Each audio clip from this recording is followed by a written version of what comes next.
Hello kids, welcome to Everyday Kids TV. In today's video, we'll be talking about a fairy tale which titles No King as God. But before we go into that, if you're yet to subscribe to our YouTube channel, kindly hit the subscribe button and turn on your notification bell to get more of our videos. Let's dive into it. There once lived a great and powerful king in an African village. Everybody feared him and came to pay obeisance to him. When an ordinary man came before the African king, he would shout in greeting, "May the king live forever." There was one man in the village who refused to greet the king in that manner.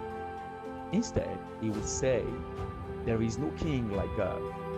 After many visits to the king and many repetitions of this phrase, the king grew angry and plotted to destroy the man. The king gave the man 2 silver rings and told him they were his to keep, but in fact the king meant to avenge himself through them. The man, whom everybody now called No King as God, took the rings, put them into a dried and empty ram's horn, and gave them to his wife to keep for him.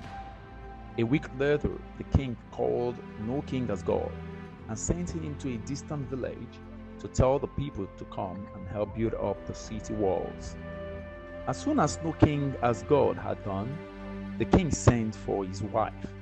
He offered her 1,000 cowries if she would give him the rings which her husband had put in her care. The man's wife was tempted by the great offer, so she agreed and brought the ram's horn. When the king looked inside, there were the 2 rings safely stored. He placed them back in the horn and gave it to his servants, with instructions to throw it far into a lake. They did so, and as the horn fell into the water, a great fish swam by and swallowed it. Now, as No King as God was returning home from his journey, he met some friends who were going fishing. He went with them and caught a great fish, which he took home.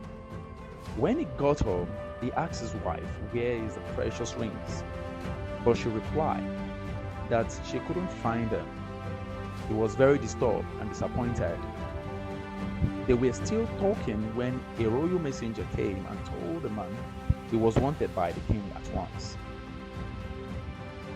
As the man set off for the royal court, his son, who had been cleaning the fish, suddenly struck his knife on something hard, and he called to his father. The father pulled out the horn, and when he opened it and looked inside, he saw the rings which the king had given him to keep for safety. "Truly," he said, "there is no king like God." When the man arrived at the palace, he greeted the king in his usual way, "No king like God." The king demanded the rings which he had given to the man, and signaled his guards to close round him to kill him. But No King as God put his hand under his robe and pulled out the horn and handed it to the king. The king opened it and took out his 2 silver rings. The king wondered how the man could have found the rings and said aloud, "Indeed, there is no king like God." All his counselors shouted in approval.